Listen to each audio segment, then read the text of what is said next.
Teman-teman yang dikasihi Tuhan, hari ini tema yang diangkat adalah Ia mendahului kamu ke Galilea, jangan takut. Pas kondisi STT-SGI ini merupakan sebuah seruan buat STT-SGI. Jangan takut. Iya. Saudara yang dikasihi Tuhan, kalau bicara tentang Galilea, ya, tentunya kita lihat seluruh murid Tuhan Yesus kecuali Yudas Iskariot itu berasal dari Galilea. Yudas Iskariot dari Yudea. Jadi seluruh murid Tuhan Yesus itu dari Galilea. Lalu yang menjadi pertanyaan, kenapa harus ke Galilea? Saudara-saudara, yuk saya ajak untuk membuka Alkitab kita di dalam Matius pasal 28. Matius 28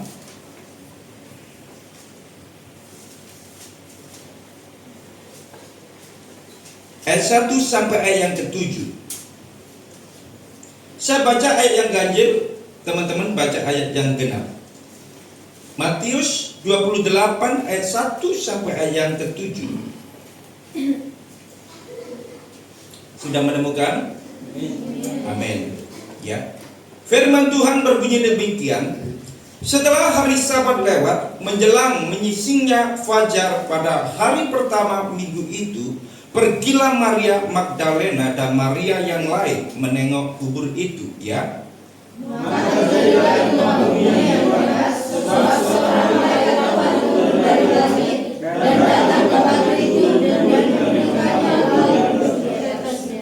Wajahnya bagaikan kilat dan pakaiannya putih bagaikan salju. Dan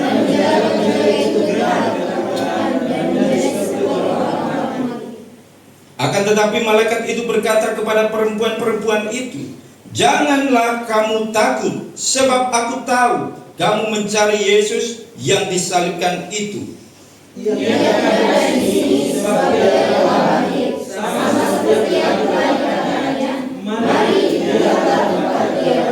Sama-sama kita baca. Dan segeralah pergi dan katakanlah kepada murid-muridnya bahwa ia telah bangkit dari antara orang mati. Ia mendahului kamu ke Galilea, di sana kamu akan melihat dia. Sesungguhnya aku telah mengatakannya kepadamu. Amin. Teman-teman yang dikasihi Tuhan, bicara tentang kebangkitan Kristus, timbul banyak pertanyaan. Dan tidak sedikit dari internal kekristenan menolak tentang kebangkitan Yesus secara fisik. Salah satunya seorang teolog yang terkenal yang bernama Rudolf Bultmann. Dia katakan seperti ini, bahwa kebangkitan Yesus itu hal yang tidak bisa dibuktikan secara historis. Karena itu pengalaman spiritual murid-murid Yesus saja. Jadi kalau bicara itu pengalaman rohani seseorang, tidak akan mungkin bisa dialami oleh orang lain. Jadi dia tidak mengakui bahwa Yesus itu bangkit. Yang kedua, Profesor Barbara Thiering, sama juga seorang teolog liberal, mengatakan bahwa kebangkitan Yesus adalah sebuah mitos belaka yang disebarkan oleh murid-muridnya. Dan hal itu tidak bisa dibuktikan secara historis literal. Dan cukup banyak penolakan-penolakan tentang kebangkitan Kristus. Makanya teman-teman yang dikasihi Tuhan, ketika kita membaca, kalau teman-teman baca dalam Lukas 24, ketika perempuan-perempuan itu bersaksi tentang kebangkitan Kristus, kesaksian itu dikatakan omong kosong sama murid-murid yang lain. Jadi perempuan itu menyaksikan sendiri. Ada Maria Magdalena, ada Maria siapa? Ibu Yakobus dan Yohana. Iya kan? Tapi kesaksian perempuan-perempuan ini dianggap omong kosong.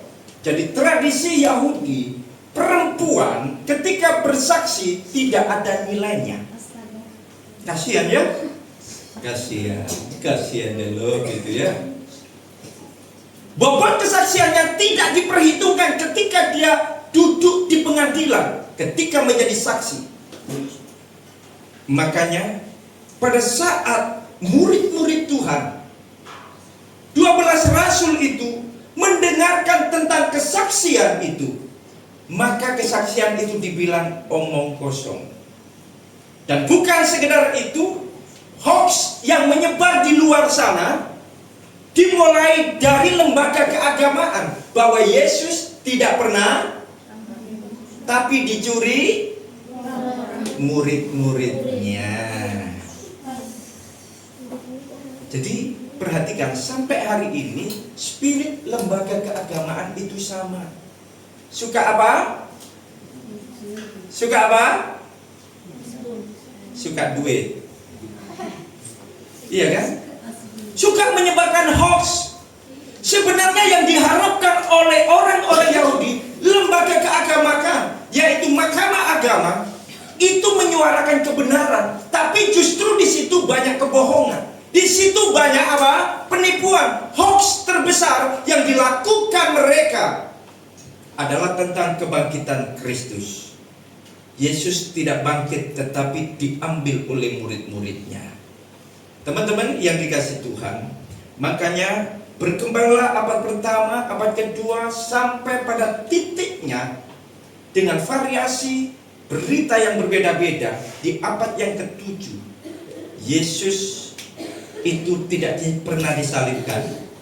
Ada pula Yesus tidak pernah bangkit, tetapi ada orang lain yang diserupakan, yang sama seperti Yesus. Ada pula yang mengatakan bahwa Yudas Iskariot itulah yang menjadi pengganti daripada Yesus Kristus. Dan akhirnya berkembang sampai hari ini. Berita itu kendati pun variasinya berbeda-beda. Teman-teman yang dikasih Tuhan, tentunya ini menjadi sebuah pergumulan yang luar biasa pada saat itu bagi murid-murid Tuhan. Ya, makanya ada seorang teolog juga mengatakan bahwa kebangkitan Kristus itu hasil dari siapa? Murid Tuhan. Kenapa demikian? Karena murid-murid Tuhan sungguh sangat berharap bahwa Kristus itulah menjadi raja atas Israel.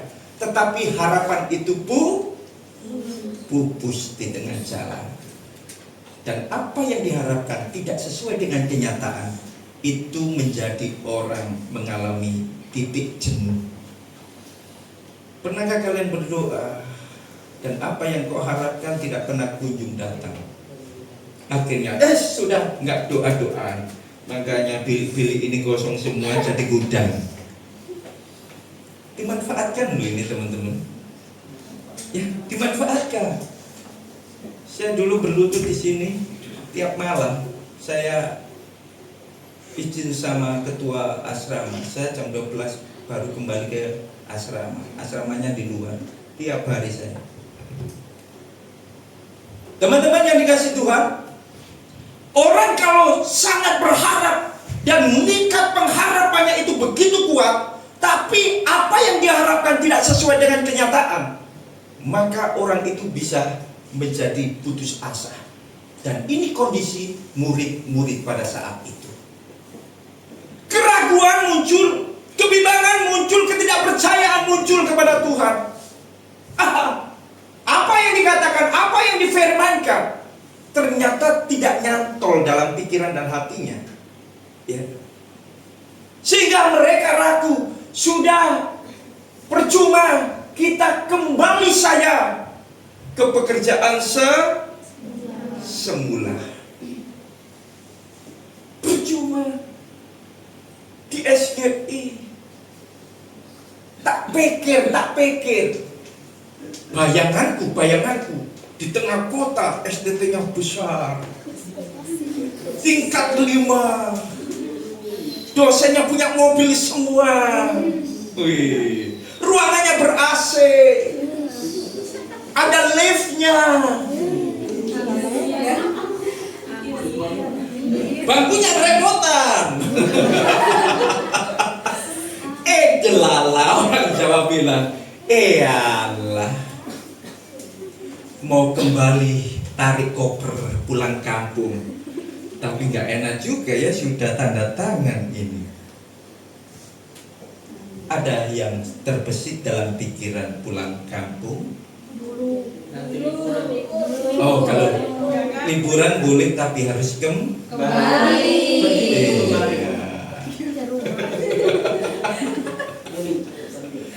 Kalau orang sudah ragu, goyah dengan panggilan Tuhan, biasanya dia nekat. Kembali wis enak yang dulu, kembali aja. Ada yang posting sedang berlayar ya, dulu di sini, karena merasa makan dibatasi, gak kuat. Masa makan pagi cuma segini, itu pun bukan ayam tapi tulang ayam. Siangnya toge, sorenya tempe. Minta lagi, malam lapar karena banyak belajar. Ketua asrama, tidak boleh, gak kuat. Akhirnya pulangkan saja. Apa?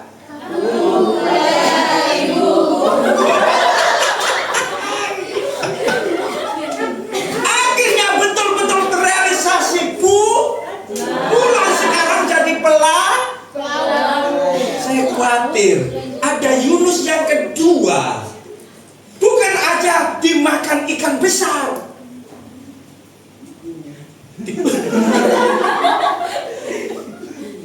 Kalau peristiwa Yunus ini terjadi kembali, teman-teman, saya khawatir mahasiswa SSG ini ya dimakan ikan, bukannya keluar dari mulut, keluar dari belakang, nggak peraturan itu. Hati-hati ya, meninggalkan pelayanan, hati-hati. Nah, klik berikutnya. Terus. Agak cepat. Mengapa harus Galilea? Yang pertama, di situ apa, teman-teman? Nah, ini aja sudah cukup. Mengapa Galilea? Yang pertama, mereview panggilan menjadi penjala manusia. Jadi mereka kembali menemukan panggilannya ketika bertemu dengan Yesus di Galilea itu.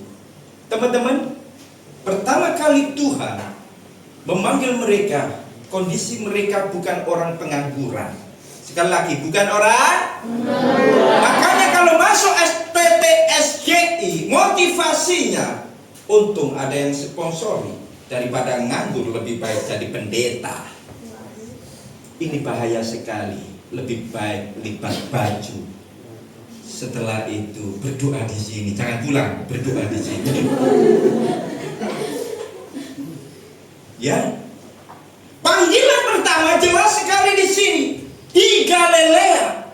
Mereka bukan orang pengangguran, mereka sangat rajin. Mereka bekerja secara profesional sebagai penjala ikan dorang, ikan cakalang, ikan mujair. Nggak ada ya di laut. Mereka biasa dengan pekerjaan seperti itu dan profesional. Mereka orang yang sangat rajin. Dan ketika Tuhan katakan, ayo ikut aku menjadi penjala manusia, mereka tinggalkan tanpa berpikir. Ketika ambil keputusan, ini sesuatu yang luar biasa loh, merespon panggilan Tuhan. Pada saat Yesus disalibkan, mereka sudah pupus harapan. Wes, kembali aja ke Galilea, tangkap ikan, lebih baik bisa menghidupi keluarga dan lain sebagainya. Perhatikan ayat ini mengatakan apa tadi? Segeralah pergi dan katakanlah kepada murid-muridnya bahwa ia telah bangkit dari antara orang mati. Ia mendahului kamu ke Galilea. Galilea menjadi tempat rujukan pertama pasca kebangkitan. Kenapa demikian? Karena mereka sudah meninggalkan panggilan mereka sebagai penjala manusia. Teman-teman yang dikasih Tuhan, lihat ini dosen-dosen luar biasa loh, tetap setia dengan panggilannya. Itu staf-staf ya, dengan wajah-wajah yang sukacita, bukan wajah pergumulan ya, tapi wajah sukacita. Kendati pun apa? Dalam pergumulan. Ini sesuatu yang luar biasa, gak main-main. Ini menunjukkan bahwa kebangkitan menjadi sebuah harapan besar bagi murid-murid Tuhan pada saat itu, supaya kembali pada panggilan yang sejati. Ya, terbisitkah teman-teman, nanti aku nikah sama siapa ya? Aku bisa makan atau enggak ya? Aku bisa menghidupi anaknya orang kah? Pernah nggak timbul seperti itu? Mbak Ayu, iya kan? Ada Kak Devi di sini. Kalian belajar sama mereka. Ada dosen-dosen, ini luar biasa loh.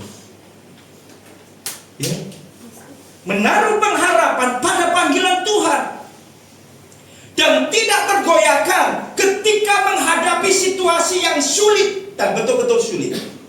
Dan di sini diingatkan kembali bahwa panggilanmu bukan mencari ikan lagi, panggilanmu adalah jelas menjadi penjala manusia. Teman-teman yang dikasihi oleh Tuhan Yesus Kristus, Yesus mendahului mereka di Galilea, dan di situ mengingatkan kembali tentang panggilan mereka. Ya, saya dulu pernah ketika keluar dari rumah, karena keluarga kami adalah Muslim sampai sekarang, lalu berkata seperti ini orang tua saya, "Kau mau jadi pendeta, mau makan apa?" Saya jawab dengan spontan, bukan ini sebagai bentuk melawan, enggak, tapi keyakinan saya bahwa Tuhan yang memanggil saya adalah Tuhan yang hidup. Saya katakan, saya pasti makan nasi. Kalau toh makan kerikil, berarti ketika saya bersihkan berasnya kurang bersih. Kan ada kerikilnya kan zaman dulu beras itu. Dan saya buktikan teman-teman, serius saya buktikan, tidak ada satupun sponsor, tidak ada satupun uang sen yang jatuh di tangan keluarga saya. Tidak pernah ada. Tidak pernah ada. Selama 5 tahun setengah saya di sini. Cukup lama teman-teman. Bahkan saya wisuda bareng adik tingkat karena nggak bisa wisuda. Jadi jangan berkecil hati teman-teman yang nggak bisa wisuda tepat pada waktunya karena ada maksud Tuhan. Saya nggak bisa itu. Sama sekali nggak ada. Teman-teman di sini semuanya dapat donatur dari yayasan. Tiap bulan itu 50.000, betul ya Bu ya?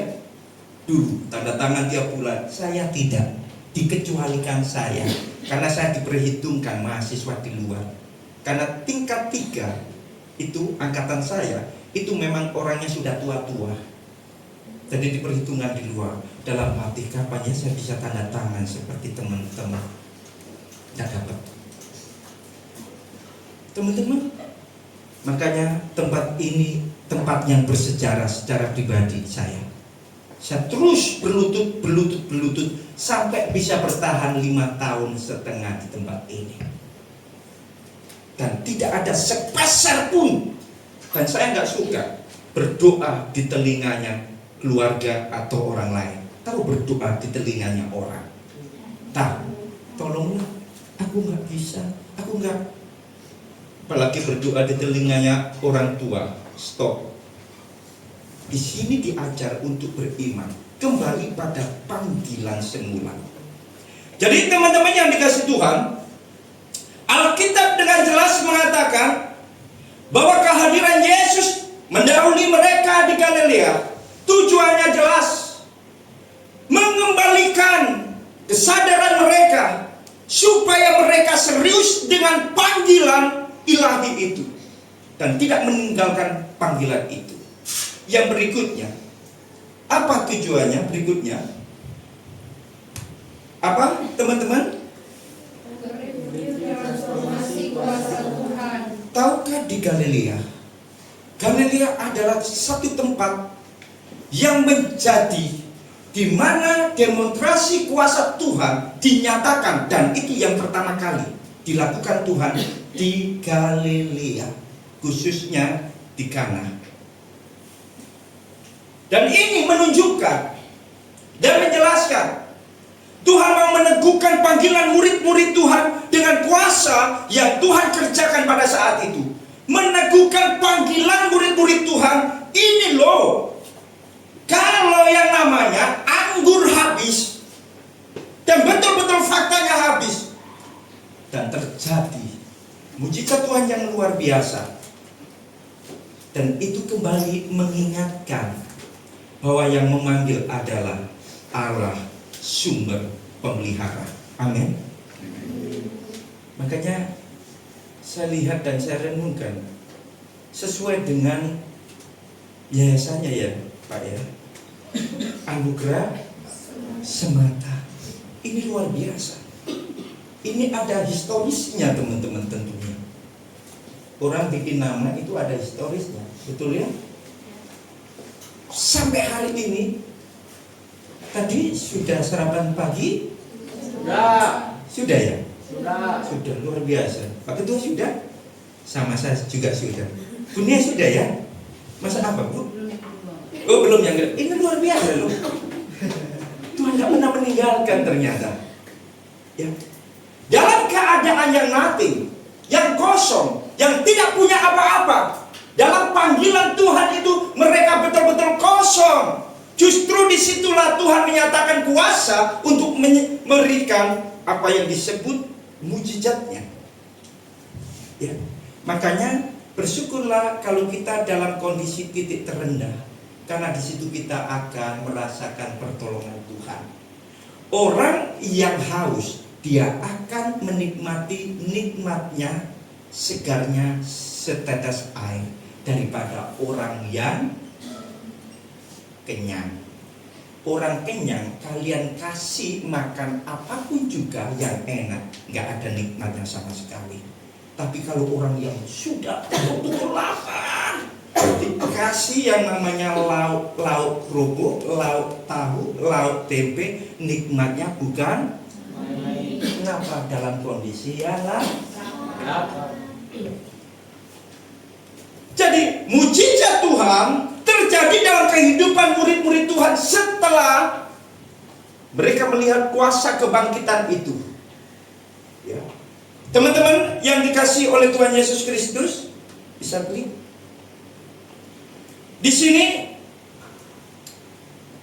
ada pernyataan dari Levis, carilah dirimu dan dalam jangka panjang kamu hanya akan menemukan kebencian, kesepian, keputusasaan, kemarahan, kehancuran, dan kebusukan.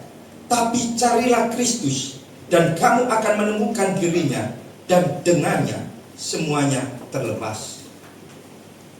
Ya. Kalau kita fokus bukan pada panggilan Tuhan, tapi diri kita, hanya mengasihi diri kita sendiri, maka yang kita temukan adalah kebencian. Mau saya ini panggilan Tuhan, bener enggak ini panggilan Tuhan? Ragu dengan panggilan Tuhan. Ada di sini yang ragu dengan panggilan Tuhan. Adakah yang masih bergumul dengan panggilan Tuhan? Bener enggak saya ini dipanggil Tuhan?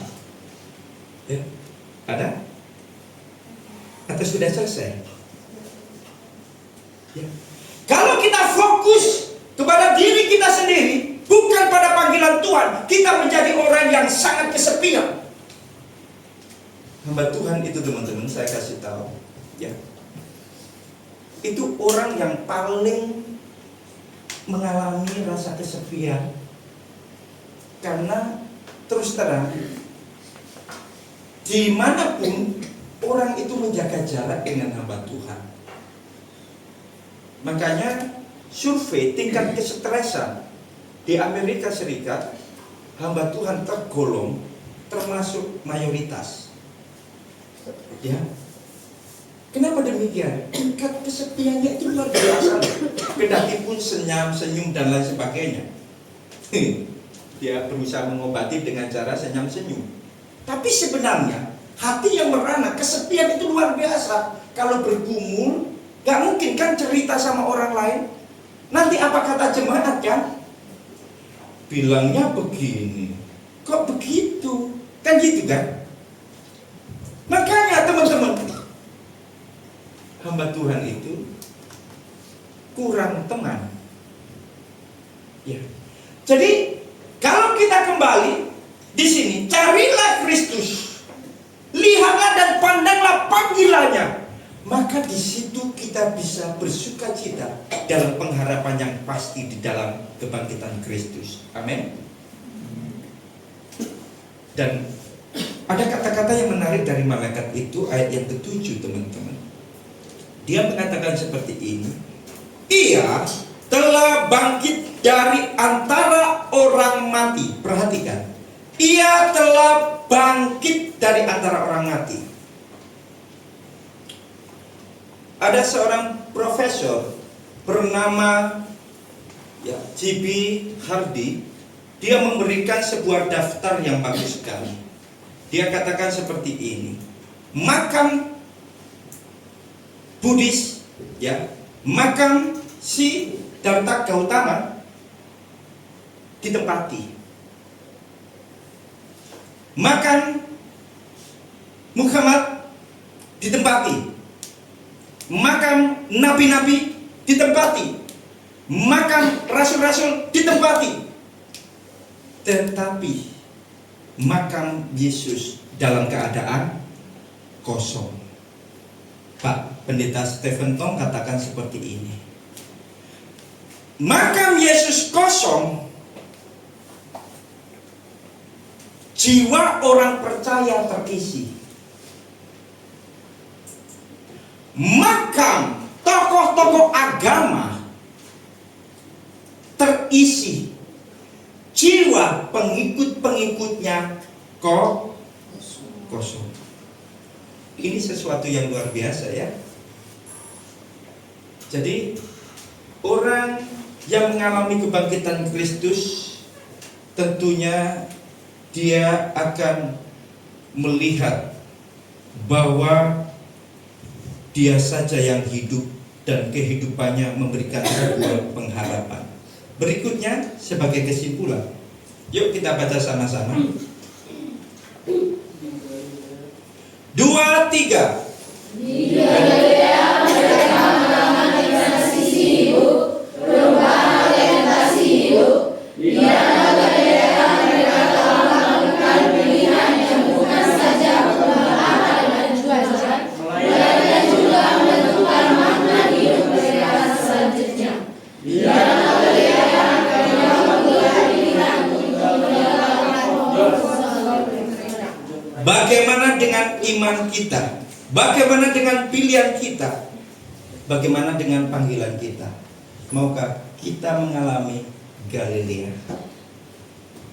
Fokus pada panggilan Tuhan dan mengalami kuasa kebangkitan Kristus. Bagaimana dengan kita? Ataukah kita meragukan?